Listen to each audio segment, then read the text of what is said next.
জাহান্নামী। কিন্তু আমরা তো অসহায়, বাংলাদেশের মানুষ অসহায়। আপনারা বিচার করতে পারবেন? পারবেন না, আপনারা পারবেন না। বাংলাদেশের মানুষ অসহায়। সাথে সাথে থাপ্পড়ের চোটে গালের দাঁত ফালা দেওয়া দরকার। ফালাবে কে? যেগুলি ফালাবে সেগুলি তো খায়। এখন যে কয়টা ক্ষমতায় বসে এগুলিও খোর, একটাও ভালো না। এখন যেটা বসছে এটাও খায়, শুধু হাত করে থাকে শুধু। দেখেন না কত টালবাহানা চলছে, চলতেই আছে, কিন্তু আমরা চলতে দেব না। ঠিক না বা ঠিক? তুই কেমনে যাবি কিয়ামতের ময়দানে উঠবি, আমরাও সেই দিন দেখে নেব। লক্ষ লক্ষ মুসলমান চোখের পানি ফেলেছে, আল্লাহকে গজব দিয়েছে, আল্লাহকে বলেছে আল্লাহ। এই শেষের দোয়াটা একজন সাহাবী পড়েছেন, ফেরেশতার কলম বন্ধ হয়ে গেছে। ফেরেশতা আল্লাহকে বলছে, আল্লাহ এই দোয়ার ফজিলত আমরা কি লিখব? স্টেজে কেউ কথা বলবেন না, যারা কথা বলবে এদেরকে নামায় দিবেন, স্টেজে যেন কেউ কথা না বলে। নান, ফোন বন্ধ করেন, রিসিভ করা। একজন সাহাবী পড়েছেন, আল্লাহ আপনার প্রশংসা এতটুকু যতটুকু আপনার ক্ষমতা। আল্লাহর ক্ষমতার কোনো শেষ নাই। সাগরকে নগর করেন, নগরকে সাগর করেন। এরপরে বলেছেন আপনার সাম্রাজ্য যত বড়, আপনার প্রশংসাও। ফেরেশতার কলম বন্ধ। ফেরেশতা বলছে, মা আক্তুবু আলা হাদা ইয়া রব, ও রব, what should I right against this prayer? এই দোয়ার ফজিলত আমি কি লিখব? আল্লাহ বললেন, উক্তুব কামা ক্বালা আবদি, বান্দা যেভাবে বলেছে সেভাবে লিখে রাখো। আনা আজজি বিহ, আমি আল্লাহ নিজেই তার পুরস্কার দিয়ে দেব। ইসলাম অনেক উদার। আপনি কারোর জন্য দোয়া করবেন, আগে আপনার জন্য দোয়াটা কবুল হবে, তারপরে যার জন্য করেছেন তার জন্য কবুল হবে। আপনি যদি বলেন আল্লাহ আব্বাকে মাফ করে দেন, আল্লাহ আগে আপনাকে মাফ করে দিবেন। আপনি যদি বলেন যে আল্লাহ এখানে বিএনপি আওয়ামী লীগের জামাতের যত লোক আছে সবাইরে মাফ করে দেন, আল্লাহ আগে আপনারে মাফ করে দিবেন। সবার জন্য দোয়া করতে কোনো অসুবিধা নাই, কারণ সব দলে কিছু নামাজি। কথা কন না কেন? এক বেডি গেছে মসজিদ, আরেক বেডি সব আলেমদেরকে গোলায় রাখছে। মসজিদ করছে কোন বেডি? কথা কয় না। মসজিদ তো করছে, যেমনে করুক করছে তো। আর খালেদা জিয়া তিনি আলেমদেরকে কখনো মারেন নাই, আলেমদেরকে ভালোবেসেছেন তিনি। আল্লামা সাইদির মতো লোককেও তিনি বুকে আগলে রেখেছেন। আর জামাতের যারা আছে, জামাত সহ ইসলামী দলগুলো, আল্লাহ এদের সবাইকে এক করে দিন। এখানে আজকে আমাদের আলহামদুলিল্লাহ, আমার আগে কথা বলেছে মাকসুদ আল মাসউদ আজামি, অনেক সুন্দর কথাও বলে। এমটা বাদ দিয়ে দিও, এই অ্যালফাবেট লাগানোর কোনো সিস্টেম ইসলামে নেই। MNOP QRST UV এগুলোর দরকার নেই। মোহাম্মদ খালাস। মোহাম্মদ কি? ফিরোজার আমি একই হলের ছাত্র, ঢাকা ভার্সিটিতে ফিরোজও জসিমউদ্দিনের ছাত্র, আমিও জসিমউদ্দিনের ছাত্র। ঢাকা ভার্সিটিতে পড়তে হলে কোনো হলের সাথে একটা স্টেশন লাগে।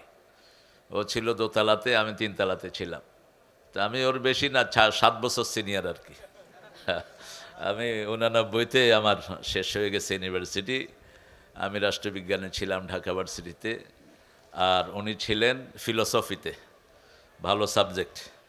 আল্লাহ আমাদের এই স্যারকে কবুল করুন, আরও জোরে আমিন। এই স্যারের সাথে যত স্যার এসেছেন সব স্যারকে আল্লাহ কবুল করুন। এখানে আমাদের আরেকজন মেহমান এখানে আমরা পেয়েছি, আলহাজ আবু তালেব মণ্ডল, সহসভাপতি। মাশাআল্লাহ, এত শুকনা, সর্বনাশ। আল্লাহ, কেমনে থাকলেন এত শুকনা? ভালো। ইবনে মাসউদ রাদিয়াল্লাহু আনহু এরকম শুকনা ছিলেন, এত শুকনা ছিলেন, উনি এক গাছে উঠছে, নিজে ঠ্যাঙ্গুলি ছাগলের ঠ্যাঙ্গের মতো মনে হচ্ছিল। তো কয়েকজন সাহাবী বলল যে ঠ্যাঙ্গুলি তো ছাগলের ঠ্যাঙ্গের মতো। রাসূল শুনে বললেন, এই ঠ্যাং কিয়ামতের ময়দানে উহুদ পাহাড়ের চেয়ে বেশি ভারী হয়ে যাবে। আমলের গণ্ডি এত বেশি ছিল। তিনি তেলাওয়াত করতেন, রাসূল বলতেন, ইবনে মাসউদ তুমি তেলাওয়াত করো। তিনি বলতেন, আকরাউ আলাইক ওয়াল কোরআন উনজিলা ইলাইক, আমি আপনার উপর তেলাওয়াত করব, কোরআন তো নাজিল হয়েছে আপনার উপর। ইবনে মাসউদ যখন তেলাওয়াত করতেন, রাসূল কাঁদতেন আর বলতেন, তোমার তেলাওয়াতের সাথে জিবরাইল আমিনের তেলাওয়াত মিলে যায়। এই ছোট্ট শরীরে কত জ্ঞান আল্লাহ তাকে দিয়েছেন। রাসূলের 7 জন মুফতি ছিলেন, কয়জন? এই 7 জনের মধ্যে উনি ছিলেন হেড। উনি ছিলেন কি? সৈয়দুল ফুকাহা ছিলেন ইবনে মাসউদ রাদিয়াল্লাহু আনহু। আল্লাহ আমাদের এই সহসভাপতিকে ওনার মতো কবুল করুক। আবু তালেব রেখেছেন নাম, এই নামটা কোনো সাহাবী রাখেন নাই কিন্তু, কারণ আবু তালেব শেষ পর্যন্ত কালেমা পড়তে পারেন নাই। রাসূল বলছেন একবার একটু কালেমা পড়েন, আপনি একবার কালেমা পড়লে বাকি দায়িত্ব আমার। কিন্তু কাফেররা ঘুরেছে সারা জীবন এটার বিরুদ্ধে ছিলে, এখন মৌতের সময় স্যালেন্ডার করবা না, দরকার নাই, এমনিই চলে যাও। রাসূল বলছেন জাহান্নামীদের মধ্যে সবচেয়ে কষ্ট কম হবে আমার চাচার একটা জুতা হালকা জুতা ওনার পায়ে পরিয়ে দেওয়া হবে আগুনের। এই জুতার তাপে মগজগুলো গলে গলে নাক কান বেয়ে পড়তে থাকবে। আল্লাহ আমাদেরকে জাহান্নাম থেকে বাঁচিয়ে দেন, আমাদেরকে জাহান্নামের আগুন থেকে হেফাজত করেন। প্রত্যেক দিন 7 বার বলবেন। কয়বার? 7 বার। তাহলে জাহান্নাম বলবে আল্লাহ এই লোকটারে জাহান্নামে দিয়েন না। আর 7 বার বলবেন আল্লাহ আমাদেরকে জান্নাতুল ফেরদাউস দিয়ে দেন। বলতে পারবেন তো বাংলায়? তাহলে জান্নাতুল ফেরদাউস বলবে আল্লাহ আপনার এই গোলামকে জান্নাতুল ফেরদাউস দিয়ে দেন। আমরা যেন এটা পড়তে পারি। অনেক লোকেরা এসেছেন, বিশেষ করে প্রিয় মানুষেরা। আজকে মাহফিল পরিচালনা করছেন হাবিবুর রহমান, সহসভাপতি অত্র মাদ্রাসা। মাশাআল্লাহ, আলহামদুলিল্লাহ, সুন্দর নাম, মানুষও সুন্দর। অনেক গুণী জ্ঞানী মানুষেরা এসেছেন। আমি ছাত্র হতে পারি, এরকম অনেক ওলামা হযরত এখানে থাকতে পারেন, অনেক স্যাররা থাকতে পারেন, primary sir, high school, college, ইউনিভার্সিটির স্যার, বিভিন্ন পেশায় জড়িত আবার বৃদ্ধা বনিতা, সব দলের প্রিয় ভাই এবং বোনেরা এসেছেন। হিন্দু সম্প্রদায়ের ভাই বোনেরা থাকতে পারেন। যতজন এসেছেন আল্লাহ সবাইকে কোরআনের জন্য কবুল করুক। আল্লাহ সবার জীবনের গুনাহগুলো মাফ করে দিক। আমরা কেউ এখানে থাকবো না, আমরা সবাই কবরের যাত্রী। কোথাকার যাত্রী? আসার সিরিয়াল হয়, যাওয়ার কোনো সিরিয়াল নেই। ছেলের হাতে দেখা যায় বাপের হাতে নাতির লাশ, অথবা বাপের হাতে ছেলের লাশ। এটাই হলো পৃথিবী। আমরা কেন এসেছি পৃথিবীতে, কি জন্য চলে যাব, এটার সবগুলোর উত্তর কোন কিতাবে পাওয়া যায়? কোন কিতাব? আল কোরআনে পাওয়া যায়। রাসূল রাতে 4টা সূরা পড়তেন। আপনারা, আমি আশা করব আজকে চেষ্টা করবেন এই 4টা সূরা পড়ার জন্য। প্রথম পড়তেন সূরা মুলক। কোন সূরা? এরপরে পড়তেন সূরা সিজদা। রাসূল সূরা পড়লে সবসময় জোড়া মিলাতেন। কি মিলাতেন? জোড়া, মাসনা মাসনা মাসনা। যেমন রাতের নামাজ পড়তেন 2 রাকাত 2 রাকাত, ঠিক সূরা মিলাতেন মাসনা। যেমন কুল ইয়া আইয়ুহাল কাফিরুন পড়লে সাথে পড়তেন কুল হুয়াল্লাহু আহাদ। আলাম নাশরাহ পড়লে তার আগে পড়তেন অদ-দুহা ওয়াল লাইলি ইযা সাজা। সূরা আ'লা পড়লে পরে পড়তেন গাশিয়াহ। এখানেও সূরা মুলকের সাথে পড়তেন সূরা সাজদা। কোন সূরা? সূরা সাজদা পড়তেন। আর পড়তেন সূরা বনি ইসরাইল। বনি ইসরাইলের সাথে পড়তেন সূরা জুমার। আর 2টা আয়াত পড়তেন, সূরা বাকারার শেষ 2 আয়াত। এই 2 আয়াত যারা পড়বে সারা রাত ফেরেশতারা তার জন্য সওয়াব লিখতে থাকবে। একটা লোক সারা রাত দাঁড়িয়ে নামাজ পড়লে যে সওয়াব পাবে, ওই লোক ওই 2 আয়াত পড়ে শুয়ে থাকলে তার চেয়ে বেশি সওয়াব পেয়ে যাবে। রাসূল বলছেন শুধু সওয়াব পাবে না, সব বিপদ থেকে বাঁচার জন্য এই 2টি আয়াতই যথেষ্ট। সব শান্তি পাওয়ার জন্য এই 2টি আয়াতই যথেষ্ট। সব রকমের বরকত পাওয়ার জন্য এর চেয়ে বরকতি আর কোনো সূরা। ফাইনালি বললেন এই 2টি আয়াত যে পড়বে মৃত্যুর পরে তার সমস্ত শরীরে আল্লাহ নূরের বাতি তৈরি করে দিবেন। কবরে গেলে আর কোনো লাইট নাই, কবর অন্ধকার। পৃথিবীর সব আলো লাগিয়েও কবরকে আলোকিত করা যাবে না। কবর আলোকিত হবে একমাত্র কোরআনের আলোতে। কিসের আলো? কোরআনের আলো আর নামাজের আলোতে। কবরে রাখার সাথে সাথে রাসূল সাল্লাল্লাহু আলাইহি সাল্লাম বলছেন কবর সবাইকে চাপ দিতে আসবে, কোনো মানুষ নাই যাকে কবর চাপ দিতে আসবে না। যখন মাথার দিক থেকে আসবে, কোরআন দাঁড়িয়ে যাবে মাথার সামনে। কোরআন দাঁড়িয়ে বলবে এটা আমার বন্ধু, খবরদার এদিক দিয়ে আসবা না। কবর দাঁড়িয়ে যাবে। ডান দিক থেকে আসতে লাগলে নামাজ দাঁড়িয়ে যাবে ডান দিকে, বাম দিকে তার যাকাত দাঁড়াবে, পায়ের কাছে সদকা দাঁড়াবে। এই আমলগুলো যারা করবে তাদেরকে বাঁচিয়ে দিবেন কে? আপনার পরিচয় যাই হোক, আপনাকে আমল করতে হবে। প্রথম আমল হলো লা ইলাহা এটা তো বুঝেই না। এজন্য সূরা মুহাম্মদে আল্লাহ বলছেন ফা'লাম আন্নাহু লা ইলাহা, তোমরা জানো এটার ভিতরে কি পড়ছো। একটা কালেমা পড়ার সাথে সাথে জাহান্নাম হারাম হয়ে যায়। একজন মানুষ যদি এই লোকটাকে মারে, ওই লোকটা জাহান্নামী হয়ে যায়।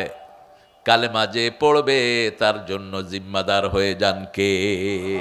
কি আছে এই কালেমার ভিতরে? ছোট্ট কালেমা, কি দিয়েছেন আল্লাহ এই কালেমার ভিতরে, আমরা সেটা জানবো। আল্লাহ তৌফিক দান করুক। অনেকগুলো সূরা আজকে আমার সামনে ঘুরছে, কোনটা থেকে কথা বলি? আপনারা বলেন তো, কোনটা থেকে কথা বললে আপনারা খুশি হবেন? কেন উঠবা? সকালে ক্লাস আছে। ফিরত চলে যাবে। আমি দোয়া করছি তার দুইটা বাচ্চার জন্য আপনারা দোয়া করবেন। মেয়েটা বড়, ছেলেটা ছোট। একটা বাচ্চা মারা গেছে, ওই বাচ্চাটা যেন নাজাতের কারণ হয়ে যায়। আমাদের স্যার কালকে সকালে ক্লাস আছে, সেই জন্য চলে যাচ্ছেন।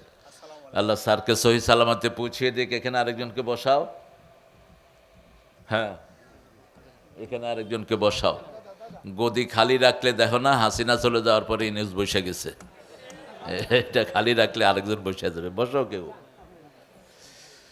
আল্লাহ রাব্বুল আলামিন 114টা সূরা দিয়েছেন। আপনারা বলেন তো সর্বশ্রেষ্ঠ সূরা কোনটি? কোন সূরা পড়লে আল্লাহ সবচেয়ে বেশি খুশি হন? কোন সূরা পড়লে অর্ধেক কোরআনের সওয়াব আমলনামায় লেখা হয়ে যায়? হায় হায়, ইন্না লিল্লাহি ওয়া ইন্না ইলাইহি রাজিউন। এটা হেফজখানার প্রোগ্রাম না?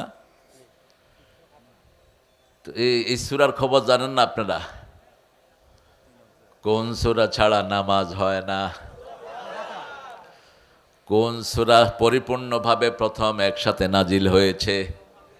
কোন সূরা? সূরাতুদ দোয়া। যত হুজুর আছে কোন সূরা পড়ে ফু দেয়? ফু দেওয়ার সময় আসতে পড়ে, যাতে সাধারণ মানুষ টের না পায়। বুঝেন নাই? সাধারণ মানুষ টের পেলে তো ওরা আর হুজুর কাছে যাইব না, কবে এটা তো আমিও পারি, আমি পড়ে আমি ফু দেবো।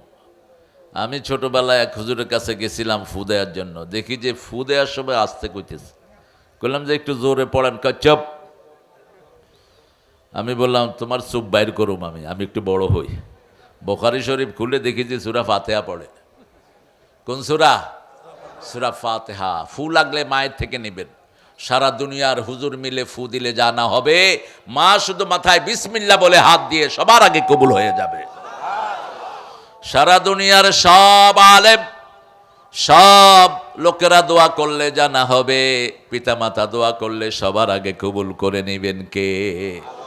এমনকি রাসূল সাল্লাল্লাহু আলাইহি ওয়াসাল্লামের কাছে যখন মায়ের ব্যাপারে বিচারে দেয়া হলো, তিনি বললেন এটা মা ছেলের ব্যাপার, আমি কিছুই করতে পারবো না। যে নবী হ্যাঁ বললে হালাল হয়, না বললে হারাম হয়। আঙ্গুল তুললে চাঁদ দুই টুকরা হয়ে যায়, পা উঠালে সিদরাতুল মুনতাহায় চলে যান। সেই নবী আলাইহিস সালাম বলছেন মা ছেলের ব্যাপার আমি কিছুই করতে পারি না। আবু হুরায়রা বললেন আমার মায়ের জন্য একটু হেদায়েতের হাত তোলেন।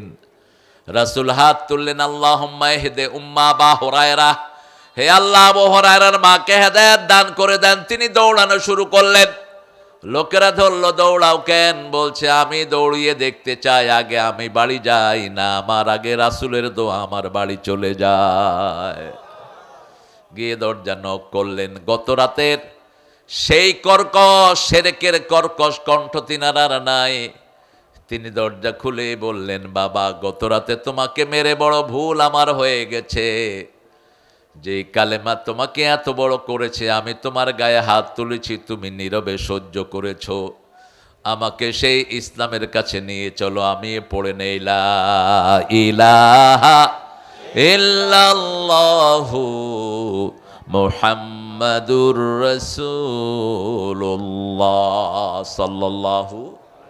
রাসূল একজন সাহাবীর হাত ধরলেন, হাত ধরে বললেন, আদুল্লুকা আযামু সূরা মিনাল কোরআন, তোমাকে কোরআনের সর্বশ্রেষ্ঠ সূরা আমি শিখিয়ে দেব। সালাত শেষের পরে রাসূল সাল্লাল্লাহু আলাইহি ওয়াসাল্লাম চলে যাচ্ছিলেন। ওই সাহাবী বলেন, ইয়া রাসূলুল্লাহ, আপনারা বলেছেন কোরআনের সর্বশ্রেষ্ঠ সূরা আমাকে শিখাবেন, শিখিয়ে দেন। রাসূল বললেন, হিয়া সাবআম মিনাল মাসানি ওয়াল কোরআনাল আযীম, সেটা হলো 60টা আয়াত। এই 60টা আয়াতের চেয়ে শ্রেষ্ঠ কোন সূরা কোরআনে? কোন সূরা? কোন সূরা? ওমর ফারুক রাতে মদিনা পাহারা দিতেন। আমাদের এগুলি তো নাক ডাকিয়া ঘুমায়। ইসলামের মধ্যে আর অন ইসলামের মধ্যে পার্থক্য হলো, ইসলামের নেতারা জেগে থাকে, কর্মীরা ঘুমায়। আর ইসলাম যেখানে নাই, নেতারা জেগে থাকেন, নেতারা ঘুমায়, কর্মীরা জেগে থাকে। মানুষ কষ্ট করে, নেতাদের আরাম হয়, ঠিক না বে ঠিক? আর ইসলামের ব্যাপারটা হলো তার উল্টা। ইসলামের নেতারা কষ্ট করবে, সাধারণ মানুষ শান্তিতে থাকবে। মানুষ যখন এসার পরে ঘুমাতে যেতেন, সাইয়েদনা ওমর ফারুক রাস্তায় হাঁটতেন আর বলতেন, ফোরাতের তীরে যদি কুকুরও না খেয়ে মারা যায়, আমি ওমরকে আসামির কাঠগড়ায় দাঁড়াতে হবে। কোথায় কে আছে, দুঃখে আছে না সুখে আছে, সারা রাত মানুষের খবর নিতেন। তিনি দাঁড়িয়ে আছেন, হঠাৎ করে দেখে অন্ধকারের ভিতরে কতগুলো মানুষ মদিনার দিকে ঢুকছে। তিনি দাঁড়িয়ে বললেন, মান আনতুম, তোমরা কারা?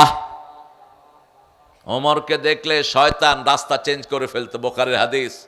ওমর যদি এই রাস্তায় উঠতেন রাদিয়াল্লাহু আনহু, ওই মাথায় শয়তান থাকলে শয়তান তাড়াতাড়ি অন্য রাস্তায় চলে যেত। সুবহানাল্লাহ বলবেন না? কি শক্তি রুহানি আল্লাহ তাকে দান করেছেন। ফিজিক্যালিও তিনি অসম্ভব শক্তিশালী ছিলেন। 2 আঙ্গুলে মানুষকে তুলে ধরতেন, এরকম এরকম তুলে ধরে হেড দিতেন মাথা দিয়ে। এমনি মক্কার লোকেরা এত ভয় পেত না ওমরকে। বিশাল শরীর, কপালের সামনের দিকে চুল কম ছিল, পিছনের দিকে চুল ছিল ঘাড় পর্যন্ত ঝুলানো, পুরা বুক ভরা ছিল দাড়ি। ওমর যখন কারো সামনে দাঁড়াতেন, তার খাওয়া হজম শেষ। ওমর ফারুক রাদিয়াল্লাহু আনহু বল, মান আনতুম, এই তোমরা কারা? ভিতর থেকে একজন বললেন, নাহানু মুসলিমুন, আমরা মুসলমান। ওমর ফারুক প্রশ্ন করলেন, যদি মুসলমান হও, দুল্লানি আযমু সূরা মিনাল কোরআন, কোরআনের সর্বশ্রেষ্ঠ সূরা কোনটা বলো? বলেন। ভিতর থেকে একজন বললেন, আলহামদুলিল্লাহি রাব্বিল আলামিন। এবার তিনি বললেন, কোরআনের সর্বশ্রেষ্ঠ আয়াত কোনটি? ভিতর থেকে একজন পড়ছেন, আল্লাহু লা ইলাহা ইল্লা হুয়াল হাইয়ুল কাইয়্যুম লা তাখুযুহু সিনাতুন ওয়ালা নাওম। এবার তিনি বলছেন, আসকালু সূরা মিনাল কোরআন, কোরআনের সবচেয়ে ভারী আয়াত কোন সূরায় আছে? কোন সূরা, কোন আয়াতটি সবচেয়ে ভারী? ভিতর থেকে উত্তর আসতেছে, ফামান ইয়ামাল মিসকালা যাররাতিন খায়রান ইয়ারাহু ওয়া মান ইয়ামাল মিসকালা যাররাতিন শাররান ইয়ারাহ। ওমর ফারুক বললেন, আনতা ইবনে মাসউদ, তুমি কি ইবনে মাসউদ নাকি?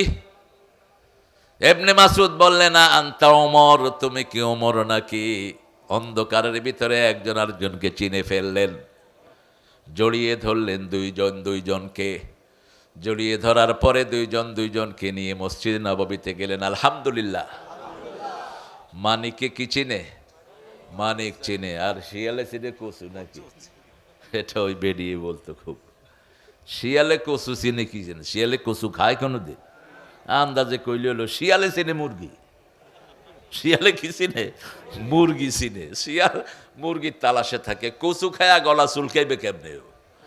আন্দাজে কথা কইও না, এগুলো বানানিও। আমরা আজকে সূরা ফাতিহা থেকে শিখবো, আল্লাহ তৌফিক দান করুক। সূরা ফাতিহা একবার পড়লে অর্ধেক কোরআনের সওয়াব। সূরা ফাতিহাটা আল্লাহ নিজেই সবাইকে মুখস্থ করায়া দেয়। মসজিদে গেলেই 3টা সূরা আল্লাহ উপহার দেন। কয়টা? সূরা ফাতিহা, কুল হুয়াল্লাহু, ইন্না আ'তাইনা কাল কাউসার। আমরা টের পাই না, কারণ আমরা জন্মের পর থেকে মসজিদে যাই, অটোমেটিক শিখে গেছি, ঠিক না বে ঠিক? আমাদের দেশের বহু হিন্দুরও এই 3টা সূরা মুখস্থ আছে না নাই? বহু হিন্দু এই 3টা সূরা মুখস্থ, কারণ এই 3টা সূরার চেয়ে সহজ আর কোন সূরা। অথচ এই 3টা সূরার চেয়ে দামি কোন সূরা কোরআনে নাই। সবচেয়ে দামি এই 3টা সূরা। রাসূল বলছেন, সূরা ইখলাস যে একবার পড়বে 10 পারা কোরআনের সওয়াব তার আমলনামায় উঠে যাবে। সূরা ইখলাস যে 10 বার পড়বে জান্নাতে তার জন্য একটা মহাপ্রাসাদ হয়ে যাবে। সূরা কাউসার যে একবার পড়বে তার আমলনামায় প্রথম বললেন কোরআনের চতুর্থ অংশে 1/4 অংশের সওয়াব হবে। পরে আবার বললেন সূরা কাউসার যে একবার পড়বে অর্ধেক কোরআনের সওয়াব আল্লাহ তাকেও দিয়ে দিবে। প্রত্যেক সূরার আগে আল্লাহ বলছেন আমার নাম পড়বা। কার নাম? আমার নাম পড়বা। ফাইদা ক্বারাতাল কুরআনা ফাস্তাইয বিল্লাহি মিনাশ শাইতানির রাজিম।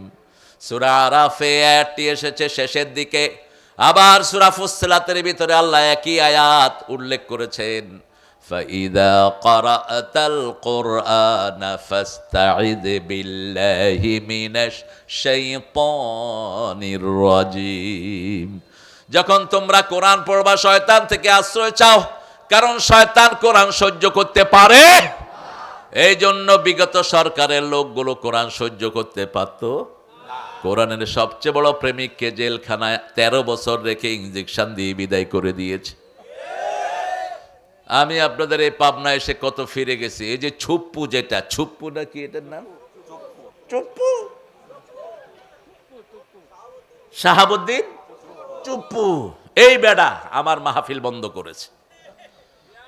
ওই যে আপনাদের পাগলা গারদের সামনে মাহফিলটি ছিল, ওখানের যিনি এমপি ছিলেন তৎকালীন, তিনি আবার পছন্দ করেছিলেন যে হ্যাঁ কোরআন আমরা শুনবো, হুজুর আসুক, সমস্যা নাই।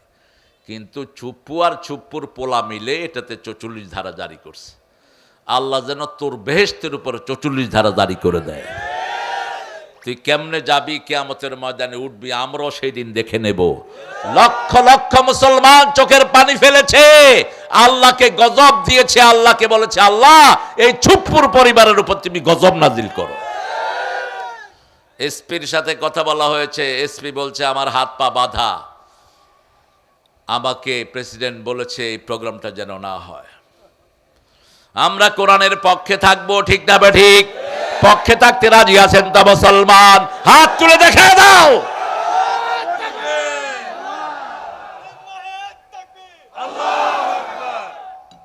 আল্লাহ কবুল করুক। কারণ আমরা কেউ এখানে থাকবো না, চোখ বন্ধ হলেই কোরআন ছাড়া কোনো কিতাব কথা বলবে না, কোরআনই আপনার সাথে কথা বলবে। আলহামদুলিল্লাহ বলে আল্লাহ বলছেন রাসূল 3 বার আউযু বিল্লাহ 3 ভাবে পড়তেন। আউযু বিল্লাহি মিন হামাজিহি ওয়া নাফখিহি ওয়া নাফসিহি, আউযু বিল্লাহিস সামিউল আলিম মিনাশ শাইতানির, আউযু বিল্লাহি মিনাশ শাইতানির রাজিম, বিসমিল্লাহির রহমানির রহিম। রাসূল সাল্লাল্লাহু আলাইহি ওয়াসাল্লাম বলছেন আপনার রাগ উঠে গেল, রাগটা হলো শয়তান রাগ করায় মানুষকে, ঠিক না ঠিক? রাগের মাথায় নিজের বউকে 14 তালাক দেয়। কয় তালাক? এটা শুধু এখানে না, ওই সাহাবীদের সময় ইবনে আব্বাসের কাছে এক লোক এসে বোরে 102 তালাক দিছে। কারণ যখন মেজাজ খারাপ হয় কি কয় আর হুঁশ থাকে না। ইসলামের সবচেয়ে ঘৃণিত হলো তালাক। সবচেয়ে ঘৃণিত শব্দ কি? তালাক। আল্লাহ তালাক চায় না, আল্লাহ চায় মিল। আল্লাহ কি চায়? মিল চায়। শয়তান চায় তালাক। আর ভিক্ষাবৃত্তি হলো সবচেয়ে নিকৃষ্ট জিনিস। রাসূল বলেছেন যারা ভিক্ষা করে এদেরকে ভিক্ষাবৃত্তিতেই আল্লাহ লাগিয়ে রাখে, এদেরকে আর স্বাবলম্বী করে না, শুধু মানুষের থেকে চায়। এরকম কিছু লোক আছে না নাই? আমারে কিছু টাকা দেন তো, আমারে দেন তো, এই দিচ্ছি কিন্তু 2000 টাকা দেন, দিচ্ছি 2000 টাকা আর খবর নাই। চাইলে কয় ওই মিয়া 2000 টাকা লেগে এরকম করো কেন? এরকম বেয়াদব আছে না নাই? এটা কোরআন শরীফে এদের কথা এসেছে। ইন তামানহু কিনতার, যদি তার কাছে 1000 কোটি টাকা রাখো সে ফেরত দিবে। এরকম কিছু লোকও আছে। আর যদি এরকম কিছু লোকও আছে 20 টাকা দিলে এটার ফেরতের কোনো নামগন্ধ নাই, আপনাকে কখনোই দিবে না। আল্লাহর হাবিব সাল্লাল্লাহু আলাইহি ওয়াসাল্লাম যখনই কষ্ট অনুভব করতেন সূরা ফাতিহা পড়তেন। কারণ আল্লাহ সূরা বনী ইসরাঈলে বলছেন অনুনাজ্জিলু মিনাল কুরআনি মা হুয়া শিফাউ ওয়া রাহমাতুল লিল মুমিনিন ওয়া লা ইয়াজিদুয যালিমিনা ইল্লা খাসারা। এই কোরআন নাজিল করেছি তোমাদের জন্য, সবটাই হলো কিউরেন্স, সবটাই হলো আরোগ্যতা। একদিকে পড়বেন, আরেকদিকে রোগ ভালো করে দিবেন কে? আল্লাহ ভালো করে দিবেন। বাংলাদেশে এমনি তো রোগীর সংখ্যা কম না বেশি? কম না? আপনার বলেন তো হসপিটাল কয়টা আছে বাংলাদেশ? কয়টা হসপিটাল? আপনাদের এই যে এত বড় গ্রাম, আশেপাশে কোনো হসপিটাল আছে? কোথায় যান হসপিটাল হলে? তো বাংলাদেশে আমরা অনেক সুস্থ আছি আলহামদুলিল্লাহ। আমেরিকায় গেলে দেখবেন হায় রে হসপিটাল, ক্যান্সার হসপিটাল সবচেয়ে বেশি, পাগলের হসপিটাল বেশি, তারপরে কিডনির হসপিটাল, হসপিটাল আর হসপিটাল প্রতি গলিতে গলিতে, একটু পরে গেলে বিশাল বিশাল হসপিটাল। ডাকি এজন্য আমাদের রোগ ব্যাধি কম দেন কে? করোনায় আমাদের লোকেরা কম মরছে না বেশি? কম। কেন এত কম মরল? কারণ আমাদের দেশে এখনো এত মদখোর নাই। ভারতে মদের জন্য 2 মাইল লাইন ধরছে। কয় মাইল? 2 মাইল। ফেরেশতারা সাক্ষাৎকার নিচ্ছে, কেউ ইহা खड़ा रहे है? अरे भाई ये तो मेरे यार के जैसे है, इसको बिना मैं नहीं जीना सकूंगा। কয় মদের জন্য খাড়া রয়েছি, এটা ছাড়া আমি বাঁচবো না। খা তুই মদ। আমাদের দেশে যেগুলো মদ খায় এগুলো গ্রামে কম, শহরে। তবে পাবনাতে কিন্তু মদের বার বেশি, আপনাদেরকে বলে দিচ্ছি। পাবনাতে বিশেষ করে রূপপুরে এই আণবিক চুল্লি বসাইতে গিয়ে রাশিয়ান বাঁদরদের জন্য সেখানে মদের বার স্থাপন হয়েছে। আমি দাসুরিয়াতে বলেছিলাম এই রূপপুরে এটা দরকার নেই, আমাদের ছেলেদেরকে নোংরা করতেছে, আমাদের পরিবেশ নষ্ট করতেছে এই রূপপুরের বাঁদরগুলো। আমার দেশে আসলে হারাম বর্জন করে আসতে হবে, ঠিক না? ঠিক। আগামীর দিনে যদি আমরা কোরআনকে আমাদের পার্লামেন্টে নিয়ে আসতে পারি, যেই দলই যাক, বিএমপি যাক, যারা যাক, তারাই কোরআন দিয়ে চালাবে, ঠিক না? ঠিক। কারণ বিএমপি আমাদের দেশে বিসমিল্লাহ শরীফ এনেছে। কি এনেছে? বিসমিল্লাহ। বিসমিল্লাহর মূল সংবিধানে যিনি ঢুকিয়েছেন সেই লোকটার নাম কি? কি নাম? জিয়াউর রহমান। এটা বলতে আপত্তি নেই। সংবিধানকে কুফরি সংবিধান বানিয়েছিল শেখ মুজিব, আল্লাহর নাম নাই, সেকুলার। এই সংবিধানের উপর জিয়াউর রহমান লাগিয়েছে আল্লাহর উপর অবিচল আস্থা ও বিশ্বাস। তারপরে লিখেছে বিসমিল্লাহির। বহুদলীয় রাজনীতির প্রবক্তা হলে এই জিয়াউর রহমান, আল্লাহ তাকে মাফ করে দেন। এখন তার লোকেরা যদি নামাজ না পড়ে, সে কিয়ামতে এদেরকে আসামি বানাবে, ঠিক না? ঠিক। তার লোকেরা যদি বিসমিল্লাহ না মানে, তাদের জন্য সামনে কঠিন সময় আছে না নাই? এই জন্য আমরা কোরআন চাই। কি চাই? চান তো কোরআন? আমরা সূরা ফাতিহাকে বন্ধু বানাবো। রাসূল সাল্লাল্লাহু আলাইহি ওয়াসাল্লাম সূরা ফাতিহা কখনো এক নিঃশ্বাসে পড়েন নাই। মা আয়েশা বলতেন, এত থেমে থেমে পড়তেন। এই হুজুর উঠো কেন তুমি? এই বসো। উঠতে পারবে না, বসো। হ্যাঁ ঠিক আছে না? বসতে হবে, উঠতে পারবে না। কারণ কোরআনের ক্লাসে উঠাটা বেয়াদবি। কোরআন মনোযোগ দিয়ে শুনতে হয়। রাসূল সাল্লাল্লাহু আলাইহি ওয়াসাল্লাম সূরা ফাতিহা পড়তেন। মা আয়েশা বলতেন, কখনো কখনো এত থেমে থেমে পড়তেন, এক আয়াত পড়লে আমাদের মনে হতো পরের আয়াত ভুলে গেছে। আর আমরা পড়ি কেমন? আলহামদুলিল্লাহি রাব্বিল আলামিন আর রহমানির রহিম। বিশেষ করে তারাবিতে, মাশাআল্লাহ। তারাবিতে আমার ছেলে 2টা আসছে যে জমজ, এদেরকে বললাম যে আব্বু তারাবি কেমন? কয় ছোট হুজুরের নিঃশ্বাস অনেক বড়, বড় হুজুরের নিঃশ্বাস ছোট। কইলাম বুঝলি কেমনে? কয় ছোট হুজুর এক নিঃশ্বাসে শেষ করে বেলায়। কোথায় পেয়েছো এটা? নিষেধ। হদর পড়বা না নামাজে।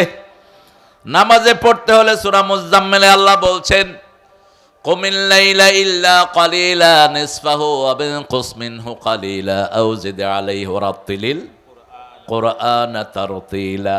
তারতিল কাকে বলে? দাওয়ে রিসাইটেড বাই মুহাম্মদ। বিশ্বনবী যেখানে পড়েছেন, যেখানে লম্বা করেছেন, ওটার নাম তারতিল। ওটার নাম কি? তারতিল। রাসূলের মতো করে পড়তে হবে। মদ গুন্না সবগুলো ঠিক করেছেন রাহমাতাল লিল আলামিন। যেমন রাসূল পড়তেন আলহামদুলিল্লাহি রাব্বিল আলামিন, থেমে যেতেন, লম্বা করে পড়তেন, লম্বা করে পড়তেন, থেমে যেতেন প্রতি আয়াতে। আর রহমানির রহিম মালিকি ইয়াউমিদ্দিন ইয়্যাকা না'বুদু ওয়া ইয়্যাকা নাস্তাঈন, কারণ প্রত্যেক আয়াতে কথা বলেন কে? মুসলিম শরীফের হাদিস, রাসূল বলছেন, রাসূলের কণ্ঠে আল্লাহ বলছেন, কুসিমাতুস সালাতু বাইনি ওয়া বাইনা আবদি নিসফাইন, আমার বন্দে বান্দার মধ্যে আমি নামাজকে দুই ভাগে ভাগ করে নিয়েছি, বান্দা এক ভাগ পড়বে, আরেক ভাগ উত্তর দিবেন কে? যখন আপনি বলেন আলহামদুলিল্লাহি রাব্বিল আলামিন, আল্লাহ বলেন হামেদানি আবেদি। ও ফেরেশতারা, তোরা না বলেছিলে এরা ফিতনা ফাসাদ করবে? এখন তাকিয়ে দেখ, হাজার কাজ, ঝগড়া ঝাঁটি, পরিবারে শান্তি নাই, বিবি একদিকে, স্বামী একদিকে, সন্তান একটার অসুখ, আরেকটা শুয়ে আছে। এই অবস্থায় যখনই আজান হলো, কি সুন্দর মসজিদে এসে পড়ছে আলহামদুলিল্লাহি রাব্বিল আলামিন। তোরা সাক্ষী থেকে যা, আমার গোলামের গুনাহ সব আমি আল্লাহ মাফ করে দিলাম।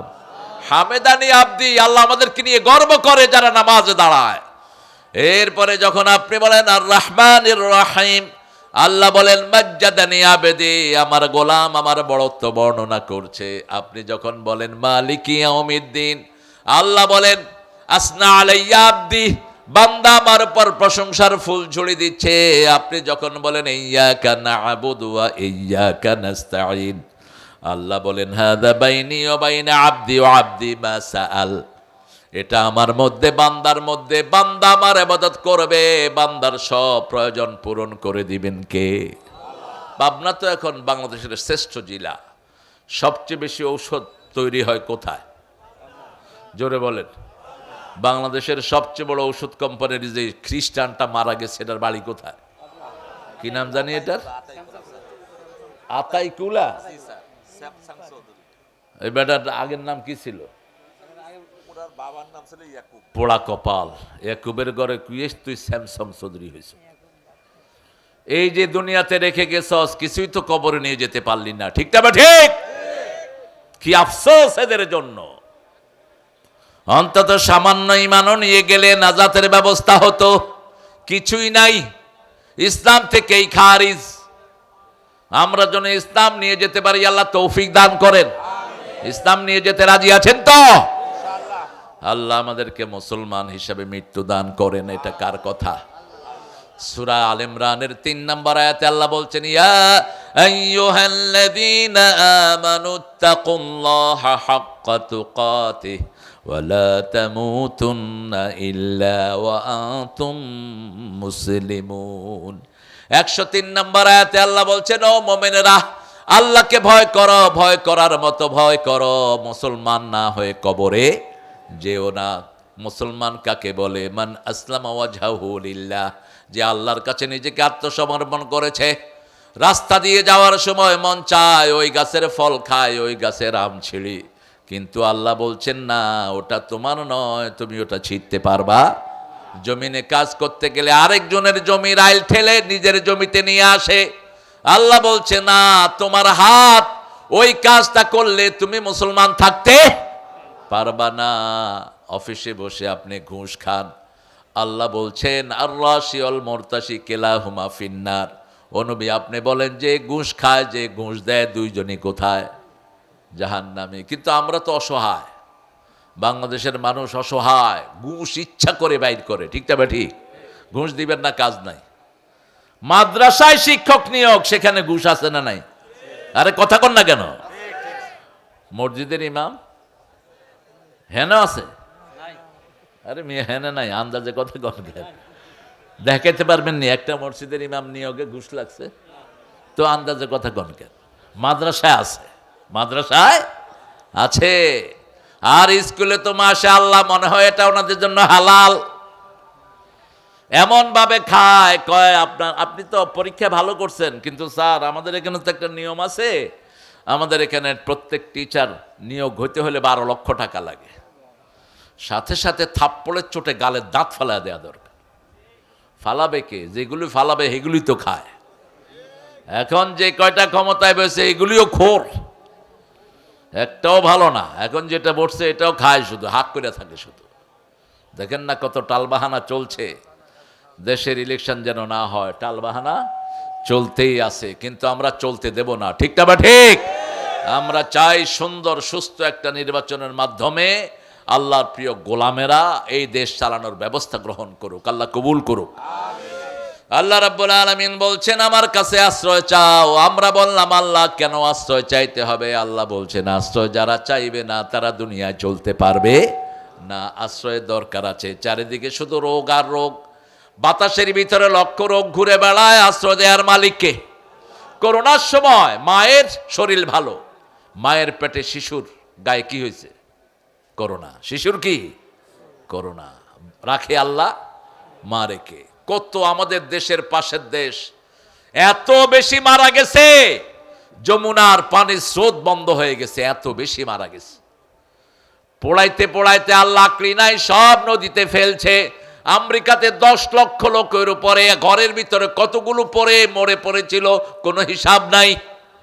আমেরিকার মূল ল্যান্ড থেকে নিয়ে সাগরের ভিতরে দ্বীপের ভিতরে এগুলোকে মাটি দেওয়ার ব্যবস্থা করেছে।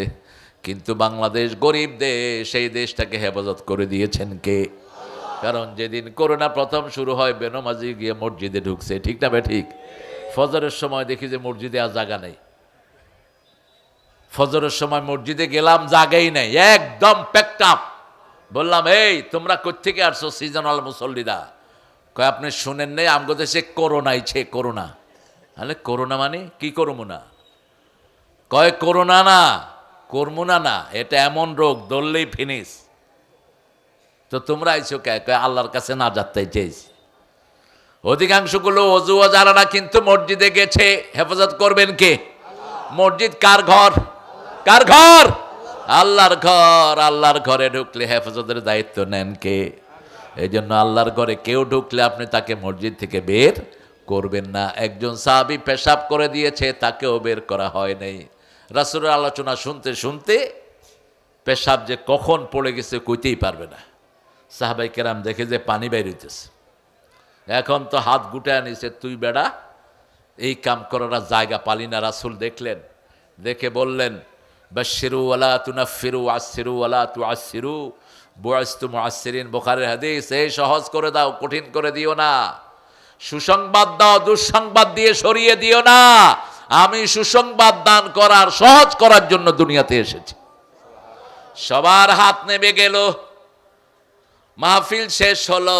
রাসূল সাল্লাল্লাহু আলাইহি ওয়াসাল্লাম নিজে ওখানে পানি ঢালার ব্যবস্থা করলেন। ওই লোকটা রাসূলের আচরণ দেখে বলল আল্লাহুম্মা ইরহাম আলাইয়া, আল্লাহ আমার উপর রহম করেন, মুহাম্মদ সাল্লাল্লাহু আলাইহি ওয়াসাল্লামের উপর রহম করেন। যারা আমাকে মারতে ধরছে তাদের উপর রহম কইরেন না। আমাদের সময় হলে তো আমরা মেরেই ফেলতাম পিটায়, ঠিক না বেটি? কত ধৈর্যশীল ছিলেন রাহমাতাল লিল। মসজিদ থেকে কাউকে বের করবেন না। যে কোনো হিন্দুরও মসজিদে যাওয়ার অধিকার আছে না নাই? মসজিদ কার ঘর? আল্লাহর ঘর। ও যদি দিন শিখতে যায় আপনি তাকে বের করতে পারবেন না। বহু মানুষ আলহামদুলিল্লাহ এখন ভারতে মুসলমানের সংখ্যা বাড়ছে না কমছে? সবচেয়ে বেশি মুসলমান হচ্ছে এখন ইউরোপ আর আমেরিকায়। দলে দলে মানুষ পড়ছে লা ইলাহা লা ইলাহা ইল্লাল্লাহু মুহাম্মাদুর রাসূলুল্লাহ সাল্লাল্লাহু। তা আপনি যখন কারো সাথে কথা বলবেন, যদি মধ্যখানে একটু গ্যাপ না দেন, উনি কি উত্তর দিতে পারবে? যেমন আপনি আলহামদুলিল্লাহ পড়লে উত্তর দিচ্ছেন কে? তা আপনি যদি বলেন আলহামদুলিল্লাহ রাব্বিল আলামিন আর রহমানির রহিম, উত্তর দিবে কোথা থেকে? আপনার কাছে একজন আসছে, আপনি বলেন ভাই আপনি কেমন আছেন? আমি ভালো আছি। আপনার কি খাইছেন, কি দিয়ে খাইছেন? ওই লোকটা কি মনে করবে আপনারা বলেন তো? কি মনে করবে? পাগল। তা আপনার নামাজে এই পাগলামি করেন কেন? রাসূল বলছেন নামাজে ঢুকলেই দুইটা শয়তান দুই পাশে দাঁড়ায়। কয়টা? একটা বলে ফাক্কির হা কাদা, ফাক্কির হা কাদা, এটা চিন্তা কর, এটা চিন্তা কর। নামাজের বাহিরে কোনো চিন্তা নাই। নামাজে ঢোকার পরে 14 গোষ্ঠীর চিন্তা সব মাথায়।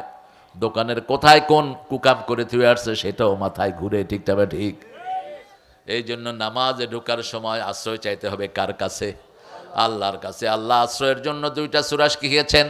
রাসূল 5 ওয়াক্ত নামাজে আল্লাহর কাছে আশ্রয় চাইতেন। 5 ওয়াক্ত নামাজে 2টা সূরা পড়তেন। সকালে 5 ওয়াক্ত নামাজের পরে 3টা সূরা পড়তেন। আবার শোয়ার সময় বিছনাতে এই 3টা সূরা পড়তেন। এই 3টা সূরা যারা পড়বে তাদেরকে সব রকমের আশ্রয় দান করবেন কে? প্রথম আশ্রয়ের জন্য সূরা কুল আউযু পড়েন। কুল আউযু বিরাব্বিল ফালাক মিন শাররি মা খালাক ওয়া মিন শাররি গাসিকিন ইযা ওয়াকাব ওয়া মিন শাররিন নাফাসাতি ফিল উকাদ ওয়া মিন শাররি হাসিদিন ইযা হাসাদ। কেউ যদি জাদু করে আপনাকে জাদু নষ্ট হয়ে যাবে। মিন শাররিন নাফাসাতি ফিল উকাদ, ওই যে দাদিতে গিঠ্ঠে মারে, গিঠ্ঠু নষ্ট হয়ে যাবে। রাসূলকে জাদু করেছিল ওই ইহুদির বাচ্চা আসাম ইবনে লাবিদ, তার মেয়েকে দিয়ে রাসূলের চুল মুবারক চুরি করে নিয়ে 11টা গিট দিছে। কয়টা? 11টা গিট দিয়ে কূপের ভিতরে ফেলেছে। রাসূল পড়তেন ভুলে যেতেন, নামাজ পড়তেন ভুলে যেতেন, ওযু করতেন ভুলে যেতেন, প্রচণ্ড বেদনা হতো মাথায়। বেশ কয়েক মাস এই কষ্ট রাসূলের হলো। অবশেষে রাসূলের মাথার পাশে একজন ফেরেশতা, পায়ের কাছে একজন ফেরেশতা এসে বসে প্রশ্ন করছেন একজন আরেকজনকে, মা মারদু, মুহাম্মদ সাল্লাল্লাহু আলাইহি ওয়াসাল্লামের রোগ কি? উত্তর দিল মারদুহু আস-সিহর, তার অসুস্থতা হলো জাদু। কে করেছে? ওই ইহুদির বাচ্চা করেছে। কোথায় ফেলেছে? ওই কূপের ভিতরে। ওখান থেকে চুলটা উঠানো হলো। 11টা আয়াত আল্লাহ নাজিল করলেন। কুল আউযু বিরাব্বিন নাস এবং ফালাকের মধ্যে কয়টা আয়াত? 11টা আয়াত। 11টা আয়াত পড়লো, গিটটা খুলে গেল, রাসূলের শরীর সম্পূর্ণ ভালো হয়ে গেল। এরপর থেকে 5 ওয়াক্ত নামাজেই তিনি ফজর, জোহর, আসর, মাগরিব, এশা 5 ওয়াক্ত নামাজে এই 3টা সূরা পড়তেন। ফজরে পড়তেন 3 বার করে 9 বার, আর জোহরে, আসরে, এশায় পড়তেন একবার করে, আবার মাগরিবে পড়তেন 3 তিরিকা 9 বার করে। পড়েন তো আপনারা? কথা কন না কেন? পড়েন? কয়বার পড়বেন মাগরিবে? 3 তিরিকা 9, কুল হুয়াল্লাহ 3 বার, ফালাক 3 বার, নাস 3 বার। আশ্রয় মানে হলো কাউকে সব জিনিস থেকে হেফাজত করা। যেমন আওয়ামী লীগ যখন ক্ষমতায় ছিল, আমাদেরকে নেতাদের কাছে আমরা আশ্রয় চেয়েছি অনেকে, ঠিক যাবে ঠিক, মাহফিল করার জন্য নেতাকে নিয়ে থানায় গেছে, যায়নি? আরে কথা কন না কেন? এখন কাদেরকে নিয়ে যায়? এখন জামাতকে নিয়ে যায়, বিএনপিকে নিয়ে যায়, বড় দল ছিল, ঠিক যাবে ঠিক। বিএনপির লোকদের প্রশাসনে এখন দৌরাত্ম্য বেশি না কম? ওনাদের কথা শুনে, কারণ প্রশাসনে এখনও ওনাদের অনেক লোকজন আছে। তো আশ্রয় যখন মানুষের কাছে কেউ চায়, মানুষ আশ্রয় দেয় সামান্য। আর আল্লাহর কাছে যখন আশ্রয় চায়, ভিতরে বাইরে সব আশ্রয় দান করে দেন কে? রাসূল সাল্লাল্লাহু আলাইহি ওয়াসাল্লাম বলছেন, যখন কেউ এই 3টা সূরা পড়ে, কুল হুয়াল্লাহু, কুল আউযু বিরাব্বিল ফালাক, কুল আউযু বিরাব্বিন নাস, তার উপরে নিচে সামনে ডানে বাঁয়ে সব দিক থেকে ফেরেশতা তাকে ঘিরে রাখে।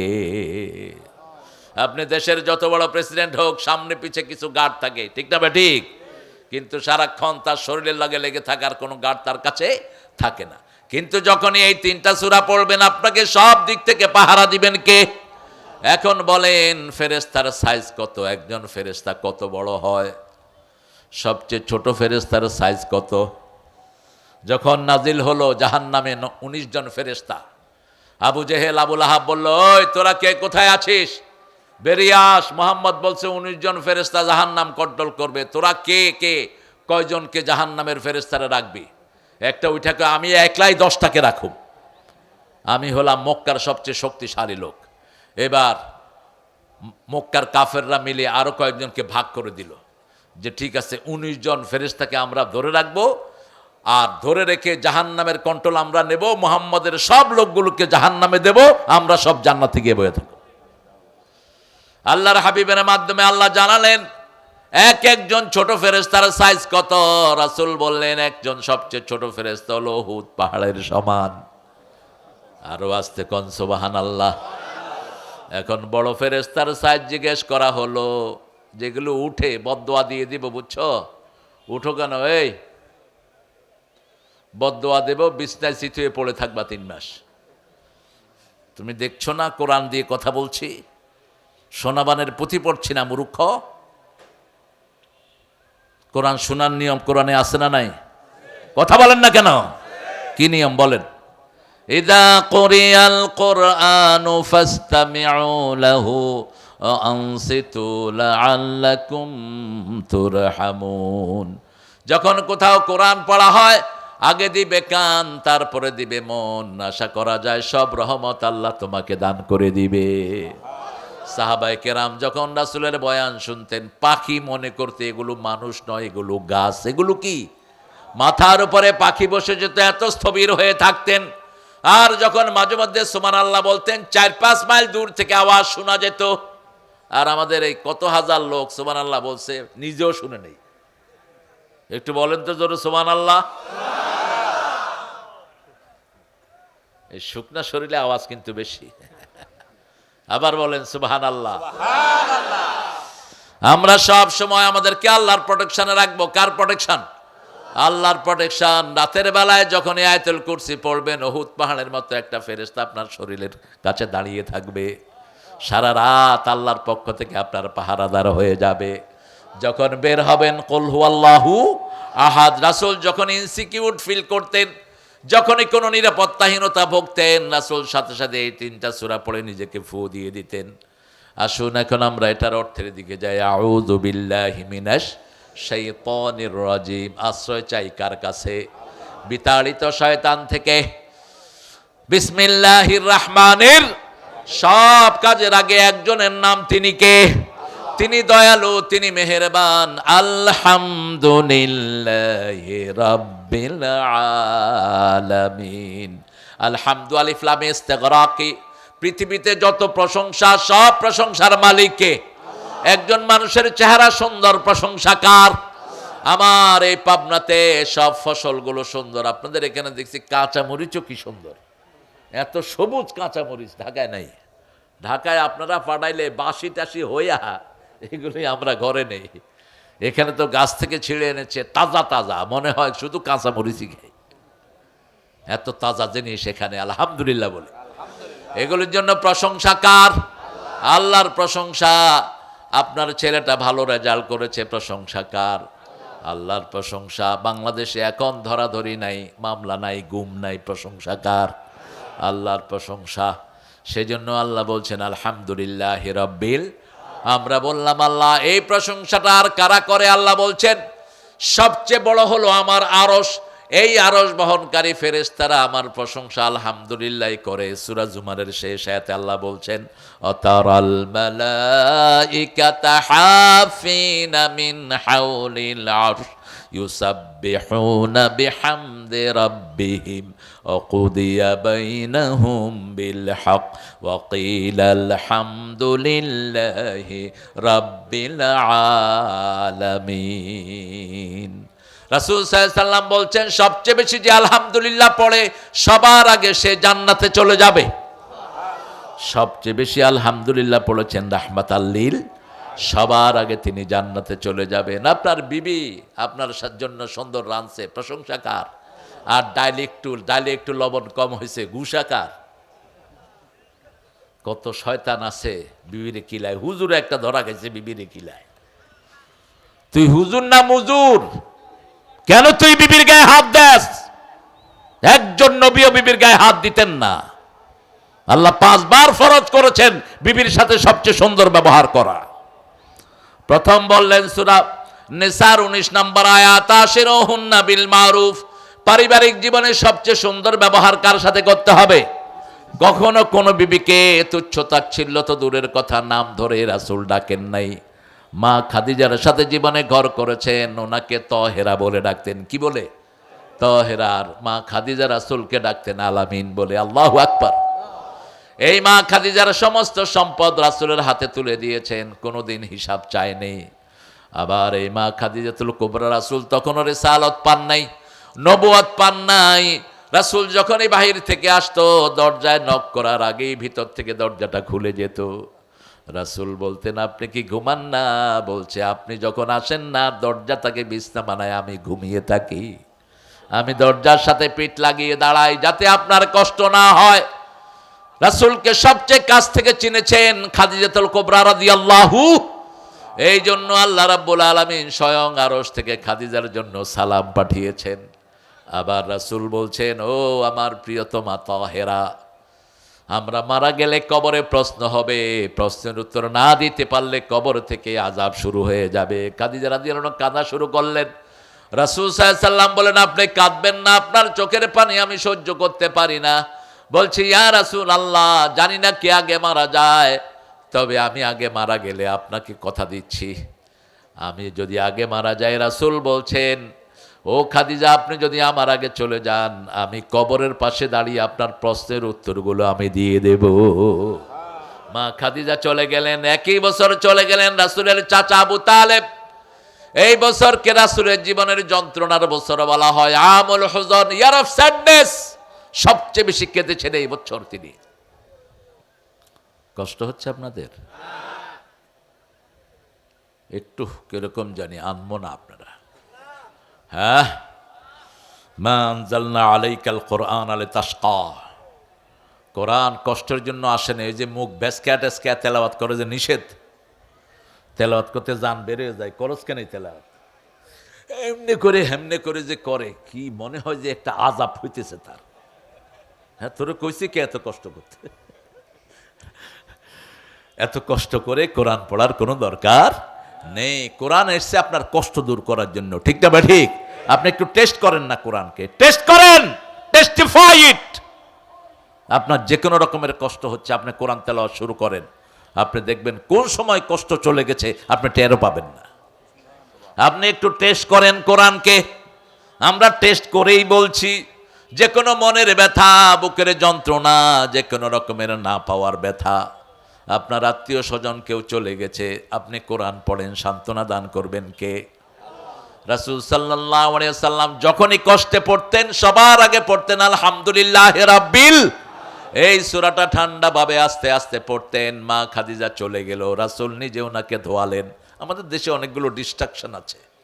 আমাদের দেশে কেউ কেউ প্রচার করেছে মৃত্যুর পরে আর জামাই বোরে দেখতে পারে না। আপনাদের এখানে আছে কিনা জানি না। খবরদার, বোরে দেখবি না, তোর লাগে বউ হারাম। তো মরার পরে এটা কার বউ? কথা কন, এই এই বাচ্চা কথা কয় না। মরার পরে এটা কার বউ? মরার পরে উনি আপনার স্ত্রী। রাসূলের বিবিরা মারা যাওয়ার পরেও রাসূল, আল্লাহ বলেছেন, ইয়া নিসা জাহান্নামী হলেন। তাহলে ওই বিবিকে আল্লাহ চয়েস দিবেন, তুমি কাকে তোমার স্বামী হিসাবে চাও। ওই বিবি যাকে চাইবে আল্লাহ তাকে দান করে দিবে। যেমন মা মরিয়ম চাইবেন মুহাম্মদ সাল্লাল্লাহু আলাইহি সাল্লামকে, মা আসিয়ার বিয়ে হবে মুহাম্মদ সাল্লাল্লাহু আলাইহি সাল্লামের সাথে। কি খুশনসিব, যাকে চাইবে তাকে দিবে। কার ফয়সালা? আল্লাহর ফয়সালা। মৃত্যুর পরে রাসূল সাল্লাল্লাহু আলাইহি সাল্লাম মা খাদিজাকে ধোয়ালেন। কিন্তু আদব হলো মেয়েরা মেয়েদেরকে ধোয়ানো, কিন্তু কোনো স্বামী যদি স্ত্রীকে ধোয়াতে চায় কোনো নিষেধাজ্ঞা নাই। রাসূল সাল্লাল্লাহু আলাইহি সাল্লাম নিজে ধোয়ালেন, ধোয়ায় নিজে কবরে নামলেন। কবরে নেমে কবরে দিয়ে বললেন, আল্লাহ, মৃত্যুর আগ পর্যন্ত আমি আমার এই বিবির উপর সন্তুষ্ট ছিলাম, আপনি আমার বিবির উপর সন্তুষ্ট হয়ে যান। দুপুরের রোদ, রাসূল দাঁড়িয়ে আছেন কবরের পাশে। জিবরাইল আমিনকে আল্লাহ পাঠালেন, যাও, তুমি যাও, মুহাম্মাদের কবরের উত্তর মুহাম্মদ দিতে হবে না সাল্লাল্লাহু আলাইহি ওয়াসাল্লাম। খাদিজার কবরের উত্তরের ব্যবস্থা আমি আল্লাহ নিজেই করে দেব। এত সৌভাগ্যবান আমার মায়েরা, স্বামীর খেদমত করবেন। স্বামীর সাথে কখনো কড়া চোখে স্বামীর দিকে তাকাবেন না। আবার স্বামীও যেন স্ত্রীর খেদমত করে, স্ত্রীর সাথে যেন কোনো দুর্ব্যবহার না করে। দুই দিকেই সাম্য রক্ষা করতে হবে। রাসূল নিজে খাওয়ার আগে বিবির মুখে খাওয়া তুলে দিতেন। মা আয়েশা বলতেন, 11 জন বিবি কখনো বলতে পারবে না তাদের চোখের পানি পড়েছে, রাসূল সেখানে ছিলেন না। উম্মে সালমা সাফিয়া বলতেন, আমরা কাঁদলে চোখের পানি মাটিতে পড়ার আগে রাসূলের হাতে পড়তো। 3-3 বার প্রতিদিন প্রত্যেক বিবির খবর নিতেন রাহমাতাল লিল আলামিন। আপনি কত খবর নেন? আপনি চলে যান মাসকে মাস, আপনার বিবির খবর নাই। সারাদিন চলে যায়, বিবি ফোন করলেও বিরক্ত হয়ে, এরকম বেয়াদব আছে না নাই? রাসূল সাল্লাল্লাহু আলাইহি ওয়াসাল্লামের কাছে সবচেয়ে প্রিয় ছিল কারা বলেন? বলেন। এই আসার পরে কাউকে সময় দিতেন না, কাউকে না, সারা জীবনের অভ্যাস। আর যেই ঘরে বিধবা আছে, রাসূল বলছেন সেই ঘরে সবচেয়ে বেশি বরকত আছে। রাসূলের বিবি অধিকাংশ ছিল শুধু একজন ছাড়া, বাকি সব কি ছিল? সব কি? বিধবা। বিধবা যেই ঘরে থাকে সেই ঘরে বরকত থাকে। রাসূল বলছেন মেয়ে মানেই হলো বরকত। মেয়ে মানে কি? বরকত। যারা মেয়েদেরকে রাখে, এদেরকে মেরে ফেলার চিন্তা করে না, এদের সাথে ভালো ব্যবহার করে, ওই মেয়ের খেদমতের কারণে আল্লাহ তার জাহান্নামের আগুন হারাম করে দেয়। সেই আল্লাহ রাব্বুল আলামিন বলছেন আমার কাছে আশ্রয় চাও। রাগ হলো, যখনই রাগ হবে পড়েন আউযু, পড়েন আউযু বিল্লাহি মিনাশ শাইতানির রাজিম, বিসমিল্লাহির রহমানির রহিম। আর যে কোনো ভালো সংবাদ শুনবেন আলহামদুলিল্লাহি রাব্বিল। ছেলে পরীক্ষায় ভালো রেজাল্ট করছে, কি বলবেন?